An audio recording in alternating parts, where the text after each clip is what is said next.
السلام علیکم ورحمۃ اللہ وبرکاتہ نحمدہ ونصلی علی رسولہ الکریم اما بعد فاعوذ باللہ من الشیطان الرجیم بسم اللہ الرحمن الرحیم۔ سورہ یونس آیت نمبر 80 تک اس سے قبل لیسن میں ہم نے پڑھ لیا تھا۔ آج کے لیسن میں آیت نمبر 81 سے ہم نے سٹارٹ کرنا ہے، لیکن چونکہ ان آیات میں جو مضمون بیان کیا گیا ہے اس کا تعلق جو ہے پچھلی آیات سے ہے، تو اس لیے آیت نمبر 76 سے میں دوبارہ سے اس کو ساتھ شامل کروں گی تاکہ پورا واقعہ جو بنی اسرائیل کا بیان ہو رہا ہے وہ ہم صحیح طریقے سے سمجھ سکیں۔ اعوذ باللہ من الشیطان الرجیم بسم اللہ الرحمن الرحیم۔ فلما پس جب جاءہم آیا ان کے پاس الحق حق من عندنا ہماری طرف سے، قالو تو ان سب نے کہا، انا بے شک ھذا یہ ہے لسحر مبین واضح جادو۔ قالا تو کہا موسیٰ نے، کیا تقولون تم سب کہتے ہو، للحق حق کو،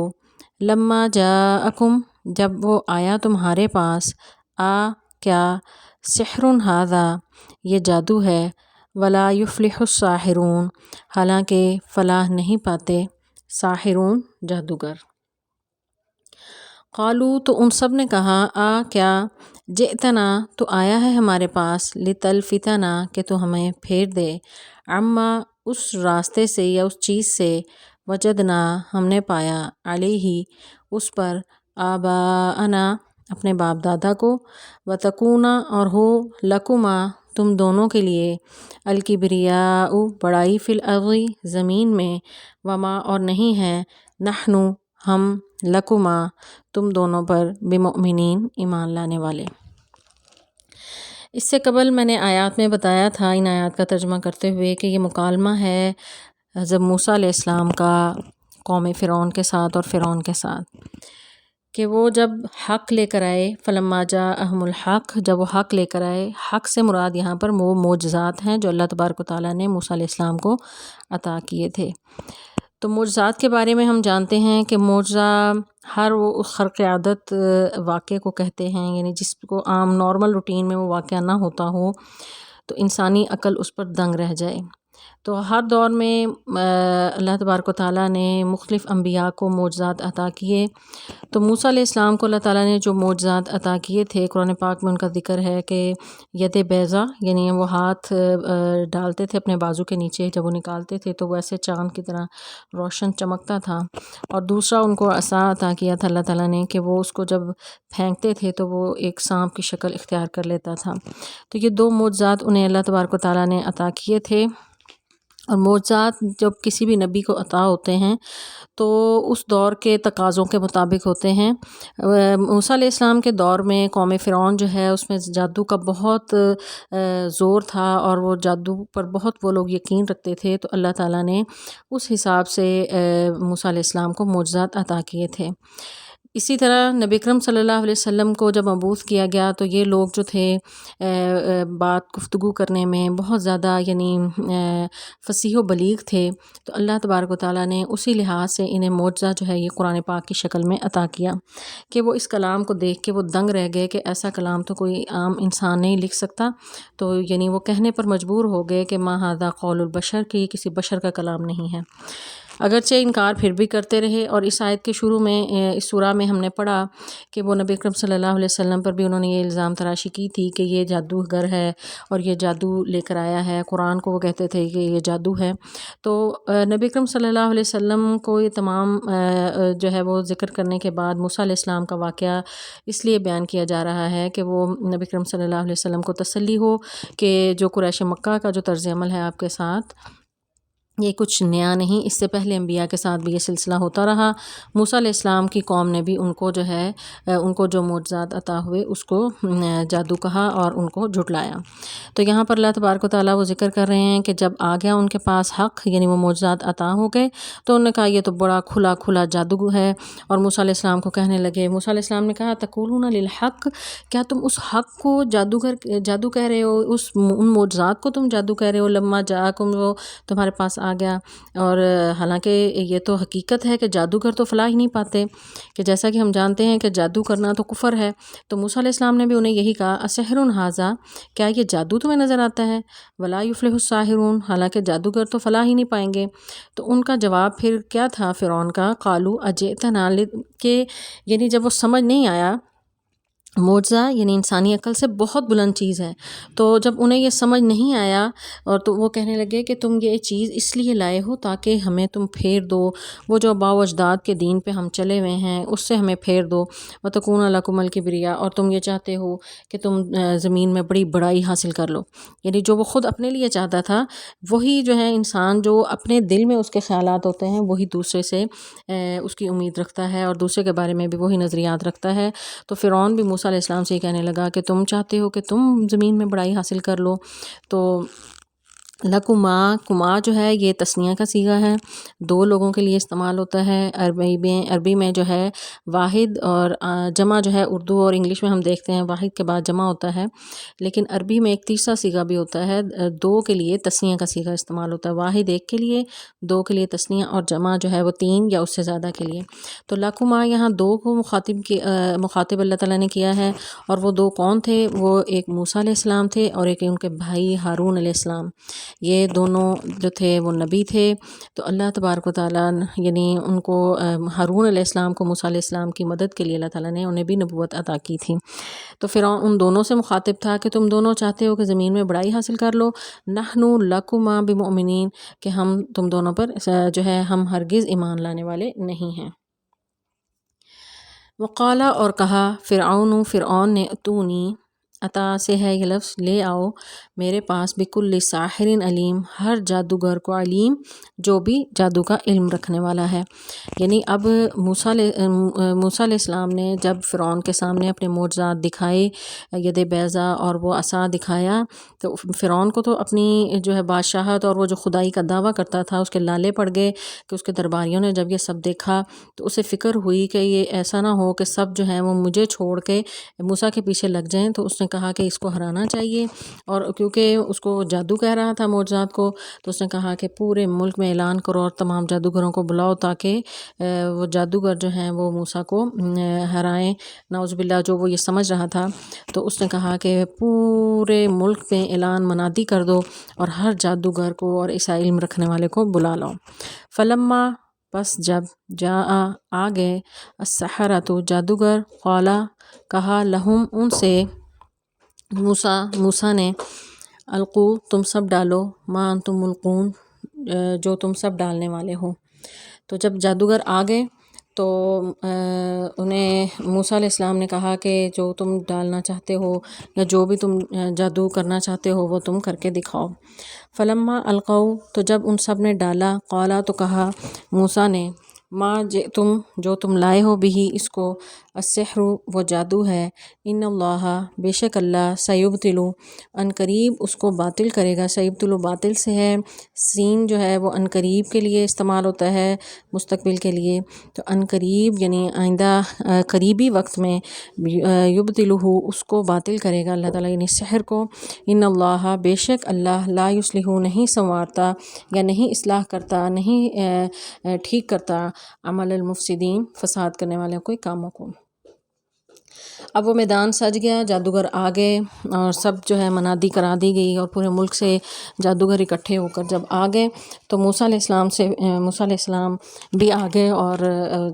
جو ہے موسیٰ علیہ السلام نے جادوگروں سے کہا کہ پہلے جو ہے وہ اپنا جو بھی جادوگری وہ دکھانا چاہتے ہیں وہ کریں۔ چنانچہ انہوں نے وہ سب چیزیں جو اپنے عصا یا لاٹھیاں یا رسیاں لے کر آئے تھے انہوں نے ڈالے، اور وہ سانپ ہی سانپ ہر طرف میدان میں ہو گئے، وہ انہوں نے ڈال دیے۔ تو موسیٰ علیہ السلام نے یہ سب کرنے کے بعد بھی ایک پیغمبر کا شیوا جو ہے وہ یہی ہے کہ اس کا کام لوگوں کو ہرانا نہیں ہوتا، وہ ہدایت کے لیے آتا ہے۔ اور موسیٰ علیہ السلام اس وقت بھی ان کے اندر یہ تڑپ موجود تھی کہ جادوگروں کو سمجھائیں کہ یہ جو تم کرنے آئے ہو فرعون کے کہنے پہ تم اس سے باز آ جاؤ، یہ میرے پاس جو بھی ہے وہ میں جادو نہیں لے کر آیا، وہ معجزہ ہے۔ تو اس وقت بھی انہیں سمجھانے لگے، فلما القوا قال موسیٰ ما جئتم بہ، جو بھی تم لائے ہو، السحر، وہ تو جادو ہے، تو ان اللہ سیبطل، ان قریب اللہ اس کو باطل کرے گا. ان اللہ لا یصلح عمل المفسدین، تو اللہ فساد کرنے والوں کے کاموں کو نہیں سنوارتا. ویحق اللہ، اور سچا کرتا ہے، حق سے ہے، حق یعنی سچ کو کہتے ہیں، سچ کرتا ہے، صحیح ثابت کرتا ہے اللہ الحق، حق کو، بکلماتی ہی اپنی باتوں سے، ولو کرہ المجرمون، اگرچہ جو ہے لوگ اس کو ناپسند ہی کرتے ہوں. تو یعنی حق جو ہے وہ ہمیشہ جو ہے وہ غالب ہی رہتا ہے. جاء الحق وزهق الباطل، اللہ تعالیٰ فرماتے ہیں کہ حق آ کر ہی رہتا ہے اور باطل مٹ کر ہی رہتا ہے، باطل تو مٹنے کے لیے ہے. تو موسیٰ علیہ السلام نے بھی کہا کہ اللہ تعالیٰ حق کو ثابت کر کے رہے گا اپنی باتوں سے، ولو کرہ المجرمون، مجرم جو ہیں وہ اگرچہ اس کو ناپسند ہی کرتے ہوں. تو یہ لوگ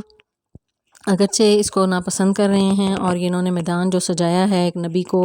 نعوذ باللہ ہرانے کے لیے اور جادوگر ثابت کرنے کے لیے، تو اللہ تعالیٰ حق کو واضح کر دے گا. اور جو حق کو پہچاننے والے ہیں، جن کے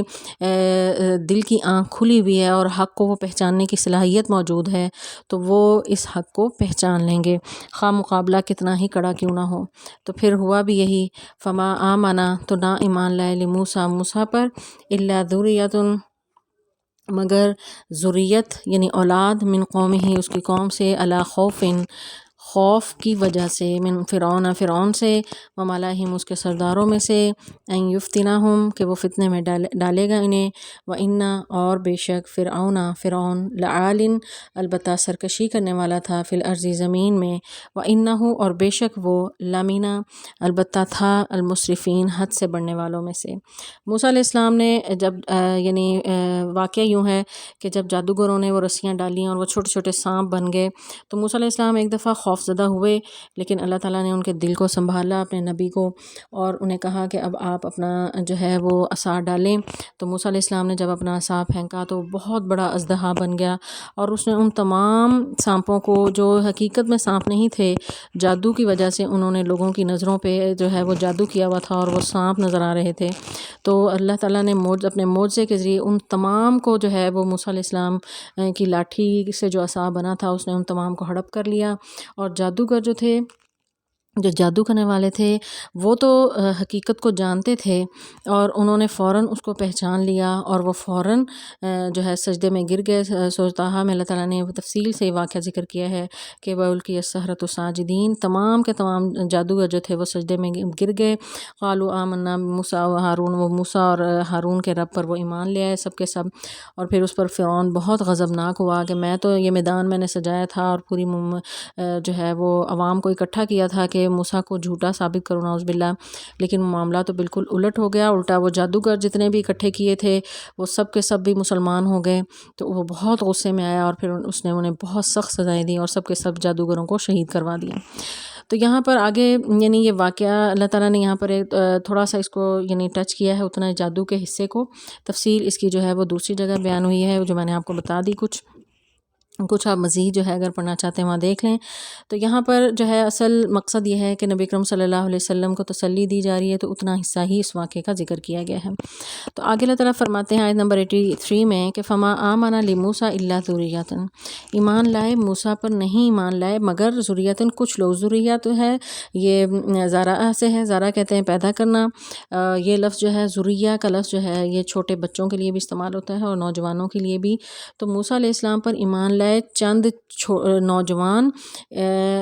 من قوم ہی، اس کی قوم میں سے. تو یہاں پر من قوم ہی سے متعلق جو ہے مفسرین کے دو اقوال ہیں کہ وہ کس کی قوم میں سے، یعنی موسیٰ کی قوم سے یا فرعون کی قوم سے. کہ موسیٰ کی قوم میں سے کچھ لوگ ایمان لائے موسیٰ علیہ السلام پر، یا فرعون کی قوم کے کچھ لوگ ایمان لائے. تو جہاں تک موسیٰ کی قوم کے کچھ لوگوں کے ایمان لانے کا تعلق ہے، تو مفسرین بعض یہ کہتے ہیں کہ موسیٰ علیہ السلام کی قوم کے چند لوگ ایمان نہیں لائے تھے. وہ یعنی موسیٰ علیہ السلام کی قوم کے جو لوگ، وہ ظاہر ہے وہ بنی اسرائیل تھے، تو وہ تو کثیر تعداد میں ان پر ایمان لائے تھے. تو یہاں پر اس سے مراد فرعون کی قوم کے لوگ ہیں کہ وہ چند لوگ جو ہیں وہ ایمان لائے تھے. اور بعض مفسرین نے تو ان کے نام بھی ذکر کیے ہیں کہ فرعون کی زوجہ جو ہے آسیہ وہ ایمان لائیں، اور ان کے سر میں کنگھی کرنے والی ان کی ملازمہ جو تھی وہ ایمان لائے، ان کا اس کا خزانچی فرعون کا اور اس کی بیوی، اور ایک وہ سورہ مومن میں جو ایک بندے کا ذکر ہے رجل مومن، وہ یہ 5 لوگ جو ہیں وہ ذکر کیے جاتے ہیں کہ فرعون کی قوم کے یہ ایمان لائے تھے، تو ان چند کا ذکر ہے۔ بہرحال جو بھی مفسرین کے اس کے بارے میں 2 آراء ہیں تو کوئی بھی مانی لیا جا سکتا ہے۔ تو ذریۃ من قومی، اس کی قوم یعنی موسیٰ کی قوم میں سے کچھ لوگ ایمان لائے، یا فرعون کی قوم کے کچھ لوگ ایمان لائے، کس وجہ سے؟ علی خوف، اس خوف کی وجہ سے، من فرعون کے خوف کی وجہ سے، ملائہم اس کے سردار، کہ فرعون بہت ظالم اور جابر تھا اور ظلم کرتا تھا، زیادتی کرتا تھا، مارتا تھا، حتیٰ کہ جب اس کی بیوی آسیہ ایمان لے کر آئیں تو اس نے ان کو جو ہے وہ میخیں گاڑ دیں، اور تختوں میں جو ہے وہ میخیں گاڑ کر ان کو جو ہے اذیتیں دے دے کر شہید کیا۔ جادوگروں کو جس طرح میں نے پہلے بتایا کہ ان کو شہید کیا، تو جو بھی ایمان لاتا تھا اس کو بہت سخت سزائیں دیتا تھا۔ تو اس وجہ سے فرعون کی اس ظلم اور جبر کی وجہ سے بہت سے لوگ ڈر کے موسیٰ علیہ السلام پر ایمان لانا چاہتے بھی تو نہیں لاتے تھے۔ اور وَمَلَئِهِمْ، ملأ کہتے ہیں سردار کو، تو ملائہم ان کے سردار، یعنی فرعون کی قوم کے سردار یا موسیٰ علیہ السلام کی قوم کے سردار جو ہیں، یعنی بعض وہ ظالم اور جابر تھے جن کی وجہ سے یہ لوگ ایمان نہیں لاتے تھے، ان یفتنہم، کہ وہ انہیں فتنے میں ڈال دے گا۔ فتنے سے مراد یعنی آزمائش ہے، یعنی آزمائش میں، مصیبت میں، تکلیف میں، کسی طرح کی جو اذیتیں دیتا تھا کہ وہ اس میں نہ ڈال دے، تو اس خوف کی وجہ سے بہت سے لوگ ایمان نہیں لائے۔ وَإِنَّ فرعون، اور بے شک تھا فرعون، لعال، اعلیٰ جو ہے یعنی بلند کو کہتے ہیں، یعنی اب تکبر کے معنوں میں یہ آتا ہے کہ تکبر کی وجہ سے سرکشی جب پیدا ہو جائے تو فرعون جو ہے بہت زیادہ متکبر تھا، اور اس تکبر کی وجہ سے وہ بہت زیادہ سرکش بھی ہو چکا تھا، نافرمان تھا اور لوگوں کے ساتھ ظلم اور زیادتی کرتا تھا۔ تو اللہ تعالیٰ فرماتے ہیں وَإِنَّ فرعون، اور بے شک تھا فرعون، لعال، سرکشی کرنے والا، فی الارض، زمین میں، وَإِنَّهُ، اور بے شک وہ، لمن المسرفین، بہت ہی حد سے بڑھنے والوں میں سے تھا۔ مسرفین اسراف سے ہے، اسراف کا لفظ جو ہے وہ زیادتی کو کہتے ہیں، تو جو زیادتی کرنے والا ہو اسے مسرفین، یعنی اللہ تعالیٰ فرما رہے ہیں کہ وہ حد سے بڑھنے والے یعنی زیادتی کرنے والے لوگ تھے۔ وقال، اور کہا، موسیٰ علیہ السلام نے، یا قومی، اے میری قوم، ان اگر، تم آمنتم، ایمان لائے، باللہ، اللہ پر، فعلیہ، تو اسی پر، توکلوا، تم سب بھروسہ کرو، ان کنتم مسلمین، اگر تم ہو اسلام لانے والے یا فرما بردار۔ یہاں پر موسیٰ علیہ السلام اپنی قوم کو تسلی دے رہے ہیں کہ تم جو گھبراتے ہو فرعون کے ظلم و ستم کی وجہ سے، اور بار بار وہ لوگ جو ہیں وہ فرعون کے خوف کی وجہ سے یوں لگتا تھا کہ پلٹ جائیں گے اس کی طرف، تو موسیٰ علیہ السلام انہیں تسلی دے رہے ہیں کہ اگر تم سچ میں اللہ پر ایمان رکھتے ہو تو مومن جو ہے یعنی جو ایمان لانے والا ہے وہ تو اللہ پر توکل کرتا ہے، وہ پھر کسی بیرونی کسی بھی ظالم کے ظلم سے نہیں ڈرتا، وہ صرف اور صرف اللہ پر توکل اور بھروسہ کرتے ہوئے کوئی بھی اس کے راستے میں آنے والی مصیبت اور پریشانی کو جو ہے وہ خندہ پیشانی سے برداشت کرتا ہے، کیونکہ مومن کو ہر تکلیف کے بدلے میں اللہ کے ہاں اجر ملتا ہے، اور اگر وہ اللہ پہ صحیح توکل رکھتا ہے تو اللہ تعالیٰ تو اس کو مشکل سے نکالنے والا ہے۔ فرعون کیا، اس سے بڑا بھی کوئی ظالم اور جابر آ جائے تو وہ اللہ نہ چاہے تو کوئی اس پر جو ہے وہ کوئی نقصان نہیں پہنچا سکتا۔ تو موسیٰ علیہ السلام یہی یعنی توکل یعنی عقیدہ بتا رہے ہیں اپنی قوم کو کہ اگر تمہارا اللہ پر توکل ہے، اللہ پر یقین ہے، تو تمہیں پھر کسی بھی بیرونی قوت سے ڈرنے کی ضرورت نہیں، ان کنتم مسلمین، اگر تم فرما بردار ہو۔ تو یہاں پر ہم مسلمانوں کے لیے بھی ایک سبق ہے کہ اگر ہمارا اللہ پر یقین مضبوط ہو جائے تو بڑی سے بڑی مصیبت بھی ہمارا کچھ بھی بگاڑ نہیں سکتی۔ انسان جو ہے ایمان اپنے دل میں اگر جو ہے وہ صحیح طور پر مزین کر لے اور اللہ پر توکل کر لے تو کسی بھی مشکل یا پریشانی سے وہ نہیں ڈرے گا۔ تو یہی لیسن موسیٰ علیہ السلام اپنی قوم کو بھی دے رہے ہیں۔ فقالو، تو ان لوگوں نے یعنی وہ موسیٰ علیہ السلام کی قوم یعنی بنی اسرائیل نے کیا جواب دیا اس بات پر؟ اللہ، اللہ پر، توکلنا، ہم نے بھروسہ کیا، ربنا، اے رب ہمارے، لا تجعلنا، نہ تو بنانا ہمیں، فتنةً، آزمائش، لقوم الظالمین، ظالموں کی قوم کے لیے۔ یعنی اس پر بنی اسرائیل نے جواب کیا دیا موسیٰ علیہ السلام کو کہ ہم نے اللہ پر ہی توکل کیا، اے ہمارے رب۔ پھر آگے یعنی یہ موسیٰ علیہ السلام کو یہ باور کروانے کے بعد پھر انہوں نے دعا کی، یعنی ایک مومن جو ہے جب اللہ پر توکل کرتا ہے تو توکل کے بعد یہ نہیں کہ وہ ہاتھ پہ ہاتھ دھر کے بیٹھ جائے، تو اس کے ساتھ ساتھ محنت بھی کرتا ہے، اللہ سے دعا کرتا ہے، اللہ پر یقین رکھتا ہے اور اس سے مانگتا ہے اور اس پر سے امید رکھتا ہے۔ تو اللہ تعالیٰ فرماتے ہیں انہوں نے پھر یعنی کیا دعا کی، ربنا لا تجعلنا، اے اللہ نہ ہمیں، اے ہمارے رب نہ ہمیں بنا آزمائش لقوم الظالمین، ظالموں کی قوم کے لیے۔ یہاں فتنہ کا لفظ جو ہے یہ دو معنوں میں ہے، ایک عذاب کے معنوں میں ہوتا ہے اور ایک آزمائش کے معنوں میں، کہ یعنی جو ظالموں کی جو قوم ہے یعنی فرعون کی قوم کو اتنا پاورفل نہ کرنا کہ وہ ہمارے لیے عذاب جو ہے وہ لے آئے۔ دوسرا اس کا معنی یہ ہے کہ ہمیں جو ہے ظالموں کی قوم کے لیے آزمائش نہ بنانا، یعنی ایسا نہ ہو کہ ہمارے اوپر ظلم کرنے کے لیے یہ فرعون کی جو قوم ہے یہ مزید ہمیں جو ہے وہ آزمائش میں ڈالے اور مزید فتنے اور نافرمانیوں میں مبتلا ہو۔ اور کیا کر ونجینا، اس سے پہلے ہمیں نجات دے دے، برحمتک، اپنی خاص رحمت کے ساتھ، من القوم الکافرین، ان کافروں کی قوم سے، یعنی وہ دعا مانگ رہے ہیں اللہ سے نجات کی کہ اللہ ہمیں ان فرعون کی قوم سے نجات دے دے اور ہمیں ان کی طرف سے کسی بھی آزمائش میں نہ ڈالنا۔ پھر اللہ تعالیٰ نے کیا کہا، اوحینا، ہم نے وحی کی، الی موسیٰ کو، واخیہ، اور اس کے بھائی کو، ان تبوأ، کہ تم دونوں ٹھکانہ بناؤ، بوأ کہتے ہیں ٹھکانہ بنانا، کہ تم دونوں ٹھکانہ بنا لو، لقومکما، اپنی قوم کے لیے، بمصر، شہر میں یا مصر میں، بیوتاً، کچھ گھروں کو، وجعلوا، اور سب بناؤ، بیوتکم، اپنے گھروں کو، قبلۃً، قبلہ رخ، واقیموا الصلاۃ، اور قائم کرو نماز، وبشر المؤمنین، اور خوشخبری سنا دیں سب مومنوں کو۔ اب یہ ہے کہ یہاں یعنی ہمیں پتہ چلتا ہے اس آیت سے کہ نماز جو ہے یہ موسیٰ علیہ السلام کی قوم پر بھی لازم تھی، فرض تھی، اور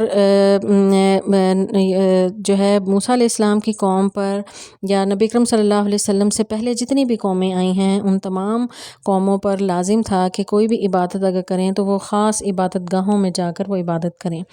جس طرح ہمارے لیے مساجد ہیں تو ان کے لیے بھی یہ حکم تھا کہ اپنی عبادت گاہوں میں جا کر عبادت کریں۔ خاص یہ امت محمدی ہے، یعنی ہم ہیں کہ جنہیں نبی اکرم صلی اللہ علیہ وسلم فرماتے ہیں کہ کچھ وجوہات کی وجہ سے مجھے فضیلت دی گئی دیگر قوموں پر، تو ان میں سے ایک فضیلت یہ بھی ہے کہ پوری روئے زمین کو جو ہے سجدہ گاہ بنا دیا گیا۔ تو ہمیں تو یہ اجازت ہے کہ جہاں بھی نماز کا ٹائم ہو جائے تو خواہ وہ مسجد ہو یا نہ ہو ہم جو ہے وہاں پر نماز ادا کر سکتے ہیں، لیکن اس سے پہلی قوموں کے لیے یہ لازم تھا کہ وہ عبادت گاہوں میں ہی جائیں اور وہاں جا کر جو ہے وہ اپنی عبادت کریں، جو بھی وہ طریقہ کار ان کا تھا اس کے مطابق جو ہے وہ اپنی نماز ادا کریں۔ تو موسیٰ علیہ السلام کی قوم کو بھی ظاہر ہے یہ حکم تھا کہ وہ اپنی عبادت گاہوں میں ہی جا کر نماز ادا کریں۔ تو اب وہ ان عبادت گاہوں میں فرعون اور اس کی قوم جو اس کے سردار تھے وہ مشکلات پیدا کرتے تھے، ان کے لیے ممکن نہیں تھا۔ تو پھر اللہ تعالیٰ نے موسیٰ علیہ السلام اور ان کے بھائی یعنی ہارون علیہ السلام کو یہ حکم دیا کہ وہ جو ہے کچھ خاص گھروں کو ٹھکانہ بنا لیں یا ان کو مختص کر لیں اس کے لیے کہ یہ عبادت گاہیں ہیں۔ اور قبلۃ ان کا مطلب ہے یعنی مرکز، کیونکہ خانہ کعبہ کو بھی قبلہ اس لیے کہا جاتا ہے کہ وہ مرکز ہے، وہاں پر ہم رخ کر کے نماز پڑھتے ہیں۔ تو ان کو جو ہے وہ ان گھروں کو مرکز قرار دے دیں یا ان کا رخ جو ہے وہ قبلے کی طرف اس طرح بنائیں کہ وہاں آسانی سے نماز ادا کی جا سکے۔ تو یعنی یہ خاص گھروں کا حکم دیا جا رہا ہے موسیٰ علیہ السلام کی قوم کو کہ ان کو جو ہے وہ ڈکلیئر کر دیں عبادت گاہیں اور نماز قائم کریں۔ نماز میں سستی نہیں ہونی چاہیے، اس میں دیر نہیں ہونی چاہیے یا اس میں رخصت نہیں ہے۔ وبشر المؤمنین، مومنوں کے لیے خوشخبری ہے۔ وقال موسیٰ، اور کہا موسیٰ نے، ربنا، اے رب ہمارے، انکا، بے شک تو، آتیتا، تو نے دی ہے، فرعون کو، وملأہ، اور اس کے سرداروں کو، زینتاً، زینت، واموالاً، اور مال، فی الحیات الدنیا، دنیا کی زندگی میں، ربنا، اے رب ہمارے، لیضلوا، تاکہ وہ سب گمراہ کریں، عن سبیلک، تیرے راستے سے، ربنا، اے رب ہمارے، اطمس، مٹا دے، علی اموالہم، ان کے مال، وشدد، اور سخت کر دے، علی قلوبہم، ان کے دل، فلا یؤمنوا، کہ چنانچہ وہ نہ سب ایمان لائیں، حتیٰ، یہاں تک کہ یرو، وہ دیکھ لیں، العذاب العلیم، درد دینے والا عذاب۔ موسیٰ علیہ السلام بد دعا کر رہے ہیں فرعون اور اس کے سرداروں کے لیے اور اس کے ساتھیوں کے لیے۔ یعنی آپ یہ دیکھیں کہ کوئی بھی پیغمبر جو ہے ابتدائی وقت میں کبھی اپنی قوم کے لیے بد دعا نہیں کرتا۔ یہ ایک انتہائی وقت ہوتا ہے کہ جب جو ہے کوئی نبی جو ہے اپنی قوم کے لیے بد دعا کرتا ہے تو موسیٰ علیہ السلام کو اس قدر فرعون نے ستا دیا تھا اور اس کے سرداروں نے کہ وہ مجبور ہو گئے کہ اس کے لیے بد دعا کریں۔ تو یہ جو ہے موسیٰ علیہ السلام یعنی بد دعا کر رہے ہیں، کہہ رہے ہیں کہ اللہ فرعون اور اس کے سرداروں کو تو نے جو ہے وہ زینت عطا کی اور مال عطا کیا دنیا کا۔ تو فرعون کو اللہ تعالیٰ نے بہت بڑی بادشاہی عطا کی تھی اور بہت زیادہ اس کو مال و دولت کی کثرت سے نوازا تھا، اور ہر طرح کا مال اسباب اس کے پاس، زیورات اور مالی قوت موجود تھی، جسمانی لحاظ سے بھی بہت زیادہ جو ہے وہ پاورفل لوگ تھے۔ تو اس وجہ سے وہ اپنے آپ کو سمجھتے تھے، اور بنی اسرائیل کمزور لوگ تھے، اور اس پر وہ طعنہ دیا کرتا تھا کہ تمہارا رب اتنا ہی تم سے راضی ہوتا تو یہ سب چیزیں تمہیں عطا ہوتی، ہر چیز تو ہمیں عطا ہوئی، زینت ہمیں عطا ہوئی۔ زینت جو ہے یعنی دو طرح کی ہوتی ہے، ایک باطنی زینت، باطنی زینت سے مراد یعنی ایمان ہے، جسے اللہ تعالیٰ قرآن پاک میں بھی صحابہ کے بارے میں کہا کہ وَزَيَّنَهُ فِي قُلُوبِهِمْ، کہ ان کے دلوں میں اسے ایمان کو مزین کیا۔ تو ایک علم ہے جس کے ذریعے انسان کا باطن جو ہے وہ مزین ہوتا ہے۔ ایک ظاہری زینت ہے کہ اس میں کچھ انسان کے اختیار میں ہے اور کچھ اللہ کی طرف سے عطا کردہ ہے۔ اللہ کی طرف سے عطا کردہ یعنی اس کا اچھا جسم، خوبصورت چہرہ، یا اس کی اچھی خوبصورت پرسنالٹی ہے، یہ اللہ کی طرف سے ہے۔ اور دوسرا جو ظاہری زینت جو خود اختیار کرتا ہے، لباس یا اس کا جو زیورات یا چال ڈھال جو بھی، تو یہ زینت جو ہے انہیں ظاہری زینت تو عطا ہوئی تھی، باطنی زینت سے وہ محروم تھے۔ تو موسیٰ علیہ السلام نے اللہ سے دعا کی کہ اللہ تو نے انہیں زینت، ظاہری زینت عطا کی ہے، مال بھی خوب ہے دنیا میں، اور اس وجہ سے وہ ہمیں طعنے دیتے ہیں کہ اللہ ربنا لیضلوا، تب سب اس لیے ہم نے یعنی اس کے ذریعے وہ لوگوں کو گمراہ کرنا چاہتے ہیں سبیلی کا، تیرے راستے سے۔ اے اللہ ربنا، اے رب تو مٹا دے علی اموالہم، ان کے مالوں کو، جن مالوں کی وجہ سے وہ اتنے تکبر میں ہیں، اتنا زیادہ وہ بنی اسرائیل کو ذلیل و خوار کرتے تھے، اس قدر ان پر ظلم و تشدد وہ کرتا تھا۔ تمس کہتے ہیں یعنی اس جڑ سے اکھیڑ دینا، مٹا دینا۔ تو ایسا ہی ہوا، پھر اللہ تعالیٰ نے موسیٰ علیہ السلام کی یہ دعا قبول کی۔ وشدد علیہم، یعنی اس پر دیکھیں کہ کس قدر انہوں نے یعنی نبی کو ستایا تھا، کہ انبیاء جو ہیں بہت زیادہ نرم دل ہوتے ہیں، اور کوشش ہوتی ہے کہ ان پر سب لوگ جو ہیں وہ ایمان لائیں اور ہر طرح کی زیادتی کو برداشت کرتے ہیں، لیکن فرعون نے اس قدر موسیٰ علیہ السلام کو تنگ کیا تھا کہ وہ اس طرح کی بد دعا کے لیے مجبور ہو گئے کہ انہوں نے کہا کہ وشدد علی قلوبہم، اللہ اتنا انہوں نے اب تنگ کر لیا ہے کہ اب انہیں جو ہے اب بس ہو گئی ہے، اب ان کے دلوں کو پتھر کی طرح سخت کر دے، اور فلا یؤمنون، کہ وہ ایمان لانے کی صلاحیت ان سے جو ہے وہ سلب کر لے، حتی یروا العذاب، اور یہاں تک کہ ہمیں ان پر جو تینے اپنا عذاب جو ہے وہ ان پر مسلط کرنا ہے، وہ عذاب ہی ہمیں ہماری آنکھوں سے دکھا، حتی یروا العذاب العلیم، یہاں تک کہ وہ دردناک عذاب وہ دیکھ سکیں۔ پھر اللہ نے اپنے نبی کی دعا قبول کی۔ یعنی جب نبی بد دعا کرتا ہے تو ظاہر اللہ کو بھی پتہ ہے کہ وہ انتہا پر جا کر جو ہے وہ اس طرح کی سخت الفاظ کہے گا، تو اللہ تعالیٰ پھر اپنے نبی کے الفاظ کی لاج رکھتے ہیں۔ اللہ تعالیٰ نے کیا جواب دیا موسیٰ علیہ السلام کو؟ قال، فرمایا اللہ نے، قد، بلا شبہ یا تحقیق، اجیبت، قبول کر لی گئی، اجیبہ جواب سے ہے یعنی قبول کر لی یا جواب دے دیا، دعوتکما، تم دونوں کی دعا۔ اب یہاں دیکھیں دعا تو موسیٰ علیہ السلام نے مانگی تھی، قال موسیٰ سے آیت شروع ہوئی تھی، آیت نمبر 88، لیکن یہاں پر کما یعنی دو کے لیے استعمال ہوا۔ میں نے آپ کو جیسا کہ بتایا کہ تثنیہ کا صیغہ ہے۔ تو دعا جو ہے موسیٰ علیہ السلام نے کی تھی، اور اس پر آمین جو ہے ہارون علیہ السلام نے بھی کہا تھا، دونوں نبیوں نے یہ مل کر دعا کی تھی، یعنی آمین جو کہتا ہے وہ بھی دعا میں شامل ہو جاتا ہے۔ تو یہاں پر اللہ تعالیٰ دونوں کو کہہ رہے ہیں کہ موسیٰ اور ہارون، جو تم نے اللہ سے دعا کی تھی وہ تمہاری دعا سن لی گئی ہے، پھر کیا ہوگا؟ فاستقیما، تم دونوں ثابت قدم رہو، یعنی تم نے جو دعا کی ہے تمہاری دعا اللہ سنے گا، لیکن تم نے ثابت قدم رہنا ہے جب تک وہ اس پر عمل درآمد نہیں ہوتا۔ ولا تتبعانی، اور ہرگز نہ تم دونوں پیروی، تتبع اتباع سے ہے، اتباع یعنی پیروی کو کہتے ہیں، لا تتبعانی، ہرگز تم پیروی نہیں کرو گے، نون جو ہے وہ شدت کے لیے ہے کہ ہرگز تم نہیں پیروی کرو گے، سبیل الذین، ان لوگوں کے راستے کے، لا یعلمون، جو نہیں جانتے، یعنی یہ فرعون یا اس کی قوم جو ہے جو نہیں جانتے کہ حق راستہ کیا ہے، یا نہیں جانتے سے مراد یہاں پر یہ ہے کہ جانتے بوجھتے حق کا انکار کرنے والے اور تکبر کرنے والے، اللہ کی نافرمان جو لوگ ہیں، تو ان کے راستے پر آپ نے نہیں چلنا۔ تو اس سے یہ پتہ چلتا ہے کہ دعا بہت پہلے انہوں نے کر لی تھی، قبولیت جو ہے وہ بعد میں ہوئی۔ تو دعا کی قبولیت کا ایک جو ہے وہ انداز یہ بھی ہے کہ اللہ تعالیٰ اسی وقت اس پر جو ہے اس کو قبول کر لیتے ہیں، لیکن عمل درآمد کچھ عرصے کے بعد ہوتا ہے۔ تو اتنے عرصے کے لیے انہیں نصیحت کی جا رہی ہے موسیٰ علیہ السلام کو اور ہارون علیہ السلام کو کہ جب تک اس تمہاری بد دعا پر عمل درآمد نہیں ہوتا تو تم نے ثابت قدم رہنا ہے اور ان کی آزمائشوں کو اور مشکلات کو، مصیبتوں کا سامنا کرتے رہنا ہے۔ وجاوزنا، اور ہم نے پار کر دیا، ببنی اسرائیل، اب دعا کی قبولیت کا جو ہے وہ وقت آ چکا تھا اور فرعون کی سزا کا وقت شروع ہو گیا۔ اللہ تعالیٰ فرماتے ہیں وجاوزنا، ہم نے پار کر دیا، ببنی اسرائیل، بنی اسرائیل کو، البحر، سمندر سے، فاتبعہم، تو پیچھا کیا ان کا، فرعون نے، وجنودہ، اور اس کے لشکروں نے، بغین، سرکشی کرتے ہوئے، وعدون، اور عداوت کی وجہ سے یا زیادتی کرتے ہوئے، حتیٰ، یہاں تک کہ اذا، جب، ادرکہ، پا لیا اس کو، الغرق، غرق نے، یعنی عذاب نے، ڈوبنے کے عذاب نے جب اس کو پا لیا فرعون کو، قالا، تو پھر کہنے لگا، آمنت، میں ایمان لایا، انہ، بے شک یہ کہ لا الہ، نہیں کوئی معبود، الا، مگر، الذی، وہ، آمنت بھی، جس پر وہ ایمان لائے، کون ایمان لائے؟ موسیٰ اور ہارون، یا ان کے پر ایمان لانے والے بنو اسرائیل، وَأَنَا، اور میں، من المسلمین، اب میں فرمانبرداروں میں سے ہوں۔ اللہ تعالیٰ فرماتے ہیں آلآن، کیا اب، وقد عصیت، حالانکہ تو نے نافرمانی کی، قبل، اس سے پہلے، وکنتا، اور تھا تو، من المفسدین، بہت فساد کرنے والوں میں سے۔ اب فرعون جو ہے، یعنی موسیٰ علیہ السلام نے اور ہارون علیہ السلام نے بد دعا کی اس کے لیے، اللہ تعالیٰ نے دعا قبول کر لی۔ موسیٰ علیہ السلام کو حکم دیا کہ آپ، فرعون جو ہے وہ مصر کی سرزمین میں رہتا تھا، اور انہیں حکم دیا کہ آپ یہاں سے لے کر بنی اسرائیل کو نکل چلیں،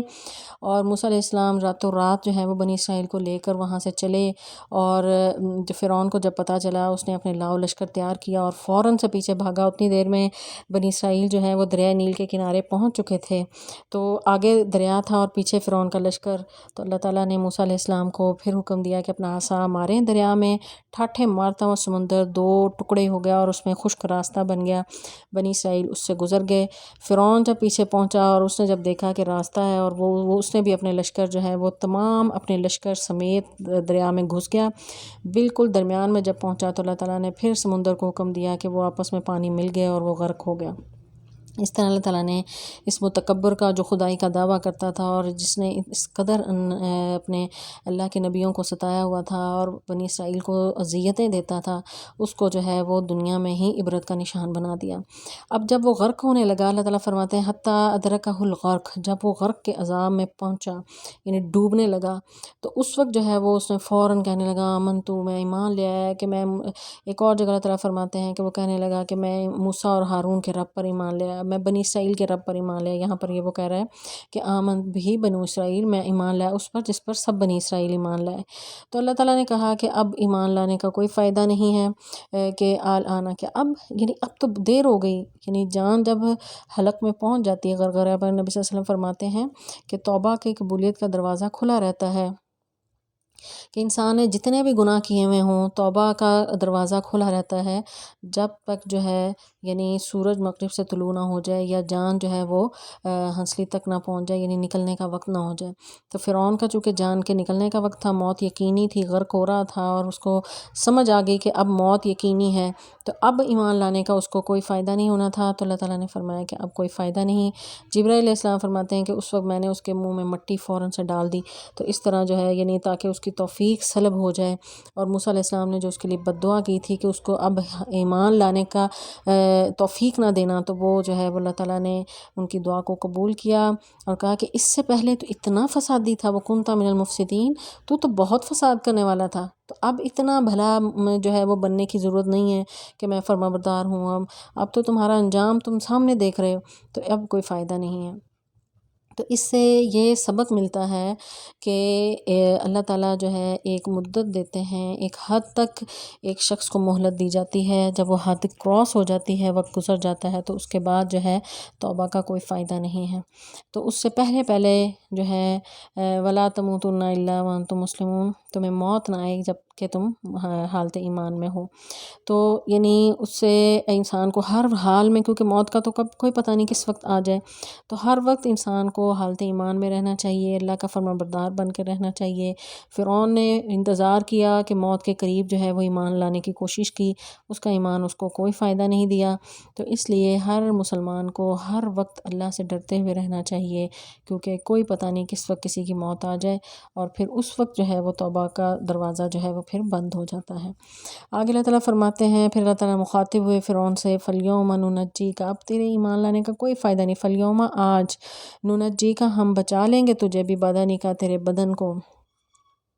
لِتَكُونَ تاکہ تو ہو جائے، لمن اس کے لیے جو خلفک جو تیرے پیچھے ہیں، آیت نشانی، وَإِنَّ اور بے شک کثیراً بہت سے من الناس لوگوں میں سے، عن آیاتنا ہماری آیتوں سے لغافلون البتہ غافل ہیں، کہ آج کے دن ہم تمہارے بدن کو بچا لیں، یعنی روح تو تیری پرواز کر رہی ہے، مر رہا ہے تو یعنی روح کا اور جسم کا تیرا رشتہ ختم ہو رہا ہے، لیکن تیرے بدن کو ہم بچا رکھیں گے تاکہ تو عبرت کا نشان بن جائے بعد کے لوگوں کے لیے۔ اور ہوا بھی یہی کہ اللہ تعالیٰ نے اس کے بعد سمندر کو حکم دیا، فرعون کی لاش کو اس نے اچھال کر باہر پھینکا، تمام بنی اسرائیل نے خود اپنے آنکھوں سے دیکھا اس کا انجام کہ وہ غرق ہو گیا اور مر گیا تھا، اور آج بھی اس کی ممی جو ہے وہ مصر کے عجائب گھر میں موجود ہے، اور اس پر جو ہے کچھ عرصہ پہلے ریسرچ ہوئی اس کی ممی پر، اور نمک کے جو ہے وہ اثرات اس کی باڈی پر موجود تھے، جس سے اندازہ ہوا کہ یہ وہ فرعون ہے کہ جو اس سمندر میں غرق ہوا، کیونکہ وہ اس سمندر کے جو نمکیات تھے وہ اس کی باڈی پر موجود تھے۔ تو اللہ تعالیٰ نے رہتی دنیا کے لیے اس کو نشان عبرت بنا دیا، اور وہ جو اپنے آپ کو خدا کہتا تھا اور خدائی کا دعویٰ کرتا تھا، اور کہتا تھا کہ سیڑھی لگاؤ میں دیکھوں موسیٰ کا رب کہاں ہے، اور کبھی کہتا تھا کہ میں دیکھتا ہوں کہ یہ کیسے میری نافرمانی کرتا ہے یا مجھ پر ایمان نہیں لاتا، لوگوں کو اتنی سزائیں دیتا تھا اور مذاق اڑاتا تھا اللہ کی آیات کا، تو اللہ تعالیٰ نے دنیا کو دکھا دیا اس کو نشان عبرت بنا کے کہ جو بھی تکبر کرے گا اس کا انجام یہ ہوگا۔ یعنی ان تمام آیات میں اللہ تعالیٰ اصل میں یہ بتا رہے ہیں کہ یہ قریش مکہ جو تکبر کرتے ہیں، یہ فرعون تو اس سے بھی بڑا تکبر کرنے والا تھا، یہ اپنے فخر ہے اپنی جو ہے وہ فصاحت و بلاغت کا اور مختلف جو اللہ کی دی ہوئی نعمتوں کا، تو فرعون کو تو اس سے کئی گنا زیادہ اللہ نے عطا کیا تھا، اور اس پر وہ اتنا تکبر اور سرکشی میں مبتلا تھا، وہ نہیں رہا اور اس کو اللہ تعالیٰ نے عبرت کا نشان بنا دیا، تو یہ پھر یہ کیا ہے؟ تو اللہ تعالیٰ فرماتے ہیں کہ وَإِنَّ كَثِيرًا مِّنَ النَّاسِ بہت سے لوگ عن آیاتنا لغافلون ہماری نشانیوں سے غافل ہیں۔ تو قرآن پاک میں اکثر مقامات پر اللہ تعالیٰ فرماتے ہیں وَأَكْثَرُهُمُ الْجَاهِلُونَ اکثر جاہل ہیں، اکثر فاسق ہیں، کثیر لوگ جو ہیں ہماری آیتوں سے غافل ہیں، یعنی اکثریت کے پیچھے نہیں لگنا چاہیے، زیادہ تر لوگ جو ہیں وہ جہالت میں ہیں، زیادہ تر لوگ جو ہیں دین سے دور ہیں، کم لوگ ہیں جو ہدایت پاتے ہیں۔ تو یہاں پر بھی اللہ تعالیٰ یہ کہہ رہے ہیں وَإِنَّ كَثِيرًا مِّنَ النَّاسِ کہ اکثر لوگ جو ہیں وہ ہماری آیتوں سے غافل ہیں۔ وَلَقَدْ اور البتہ تحقیق بَوَّأْنَا ہم نے ٹھکانہ دیا بنی اسرائیل کو مُبَوَّعَ صِدْقٍ عمدہ ٹھکانہ، وَرَزَقْنَاهُمْ اور ہم نے انہیں رزق دیا من الطیبات پاکیزہ چیزوں میں سے، فَمَا اخْتَلَفُوا نہیں انہوں نے اختلاف کیا، حتیٰ یہاں تک کہ جاءہم العلم آ گیا ان کے پاس علم، ان ربک بے شک تیرا رب یقضی فیصلہ کرے گا بینہم ان کے درمیان یوم القیامتی قیامت کے دن، فیما کانوا اس میں جو تھے وہ سب فیہی یختلفون اس میں اختلاف کرتے۔ یعنی اب اس کے بعد اللہ تعالیٰ یعنی اس واقعے کو کلوز کر رہے ہیں ان کے بنی اسرائیل کے کو، کہ بنی اسرائیل کو اللہ نے اس کے بعد جو ہے ایک ٹھکانہ دے دیا، یعنی وہ مصر سے جب نکلے فرعون سے نجات دے دی، ان کے دشمن کو ان کی آنکھوں کے سامنے غرق کر دیا، اس کے بعد انہیں رزق دیا، پاکیزہ رزق سے مراد صرف کھانے پینے کی چیزیں نہیں بلکہ علم بھی ہے اور بہت سی چیزیں ہیں، مال دولت اور اولاد ہے، ہر طرح کی جو دنیا کی نعمتیں ہیں وہ تمام رزق میں شامل ہیں۔ تو اللہ تعالیٰ نے وہ سب انہیں پاکیزہ عطا کیا، لیکن انہوں نے کیا کیا، اس کے بعد وہ اختلاف کا شکار ہو گئے، یعنی مختلف فرقے انہوں نے بنا لیے، یہاں تک کہ جاءہم العلم ان کے پاس علم آ گیا۔ تو یہاں علم سے مراد جو ہے وہ تورات کا علم بھی ہے یا قرآن پاک بھی ہو سکتا ہے، مفسرین نے اس کے بارے میں دو آراء بیان کی ہیں کہ ان کے پاس وہ علم آ گیا تورات کا، یعنی تورات میں بھی اللہ تعالیٰ نے اپنی ہدایات نازل کی تھیں، یا پھر اس علم سے مراد جو ہے نبی صلی اللہ علیہ وسلم کے آنے کی بشارت ہے کہ انہیں یہ بتا دیا گیا کہ تمہارے بعد جو ہے ایک نبی آخری نبی آئے گا اور اس پر تمہیں ایمان لانا ہے۔ تو جب وہ علم آ گیا اس چیز کا اور رسول اللہ صلی اللہ علیہ وسلم کو مبعوث کر دیا گیا، تو انہوں نے کیا کیا، پھر اس کا انکار کیا، نبی صلی اللہ علیہ وسلم کا انکار کیا، بجائے اس کے کہ وہ آپ کی اطاعت کرتے انہوں نے آپ کی مخالفت کی، تو اللہ تعالیٰ فرماتے ہیں ان ربک یقضی بینہم یوم القیامہ، اب جو بھی اختلاف کرے گا یا جو بھی علم کے آنے کے بعد، یعنی سب کچھ جاننے کے بعد اسے آنکھیں اگر بند کرتا ہے اور حقیقت سے نظریں چراتا ہے، تو اللہ تعالیٰ قیامت کے دن اس کا فیصلہ کر دے گا فیما کانوا فیہ یختلفون، اس میں جو وہ اختلاف کرتے ہیں۔ یعنی یہاں پر اللہ تعالیٰ جو ہے دوبارہ اس رخ کو موڑ رہے ہیں اپنے بیان کے، کہ وہ جو مشرکین مکہ قرآن کے بارے میں کہتے تھے اور طرح طرح کے اس پر اعتراضات کرتے تھے، تو بنی اسرائیل بھی اسی طرح اختلاف کا شکار ہوئے، اور علم ہونے کے باوجود، پڑھے لکھے ہونے کے باوجود، الہامی جو ہے وہ کتاب ہونے کے باوجود انہوں نے انکار کیا اپنے رب کے احکامات کا، اور پھر اللہ تعالیٰ قیامت کے دن فیصلہ کرے گا کہ کس نے جو ہے وہ جہالت دکھائی اور جانتے بوجھتے حق کو جھٹلایا۔ فَإِن كُنْتَ، پھر اگر آپ ہوں، فی شک میں، مما، اس چیز سے جو انزلنا، ہم نے اتاری، الیکا، آپ کی طرف، فاسأل الذین، تو پوچھ لیں آپ ان لوگوں سے، یقرؤون، جو سب پڑھتے ہیں، الکتاب، کتاب کو، من قبلک، آپ سے پہلے، لقد، البتہ تحقیق، جاءک، آیا ہے آپ کے پاس، الحق، حق، من ربک، آپ کے رب کی طرف سے، فلا تکونن، تو پھر آپ نہ ہوں، من الممترین، شک کرنے والوں میں سے، ولا تکونن، اور ہرگز نہ ہوں آپ، من الذین، ان لوگوں میں سے، کذبوا، جنہوں نے جھٹلایا، بآیات اللہ، اللہ کی آیات کو، فتکونا، ورنہ آپ ہو جائیں گے، من الخاسرین، خسارہ پانے والوں میں سے۔ یہاں پر جو ہے خطاب کا رخ جو ہے وہ پھر دوبارہ یعنی مشرکین مکہ کی طرف بھی ہو رہا ہے، اور کنتھا سے مراد جو ہے نبی صلی اللہ علیہ وسلم بھی ہو سکتے ہیں، یعنی قرآن کے پہلے مخاطب تو آپ صلی اللہ علیہ وسلم بھی ہیں، پھر اس کے بعد تمام امت، اور پھر خاص طور پر مسلمان جو ہیں مخاطب ہیں، اور خصوصی طور پر مسلمان، اور عمومی طور پر تمام لوگ جو ہیں مسلمان اور کافر سب مخاطب ہیں۔ تو اللہ تعالیٰ کہہ رہے ہیں کہ اگر تمہیں کسی بھی طرح کا اس میں کوئی شک ہے، یعنی اس قرآن کے بارے میں، مشرکین مکہ، تمہیں اگر کوئی شک ہے، مما انزلنا، جو ہم نے اتارا ہے آپ کی طرف، تو اے نبی ان سے پوچھ لیں، اگر اس کے بارے میں انہیں کوئی شک ہے، تو فصل الذین، تو پوچھ لیں ان لوگوں سے، یقرؤون الکتاب، جو سب پڑھتے ہیں کتاب، من قبلک، اس سے پہلے، یعنی یہ وہی بنی اسرائیل جو اس سے پہلے پڑھتے تھے، سب کچھ ان کے پاس حق آ چکا تھا، اور اس میں جو ہے وہ سب واضح تھا، اور یہ یعنی تورات میں اور انجیل میں واضح طور پر نشانیاں موجود تھیں کہ ایک آخری نبی آئیں گے، اور ان کی تمام نشانیاں بتائی گئی تھیں، تو ان سے پھر پوچھ لیں، یہ مشرکین مکہ تو اس میں شک کرتے ہیں، تو ان پڑھے لکھے لوگوں سے جا کر پوچھ لیں، یعنی اس دور میں، وہ جہالت کا جو دور تھا، اس میں مشرکین مکہ کے پاس تو کوئی ذریعہ نہیں تھا، لیکن یہ جو یہود ہیں یا اس وقت کے جو نصارہ تھے، ان کے پاس تو الہامی کتابیں موجود تھیں، تو ان کی کتابوں میں تو تمام جو ہے یہ پیشین گوئیاں موجود تھیں، تو اللہ تعالیٰ کہہ رہے ہیں ان سے جا کر پھر پوچھ لیں کہ حق کیا ہے، کہ یہ نبی صلی اللہ علیہ وسلم سچے نبی ہیں، یہ کیا جو ہے ان کے بارے میں ان کی کتابوں میں پیشین گوئیاں موجود تھیں یا نہیں۔ تو اللہ تعالیٰ فرماتے ہیں فلا تکونن من الممترین، تو نہ ہوں آپ ہرگز بھی شک کرنے والوں میں سے، ولا تکونن من الذین کذبوا بآیات اللہ، اور نہ ہی آپ ان لوگوں میں سے ہوں جنہوں نے اللہ کی نشانیوں کو جھٹلایا، یعنی ان یہود و نصارہ میں سے بہت سے ایسے ہیں جنہوں نے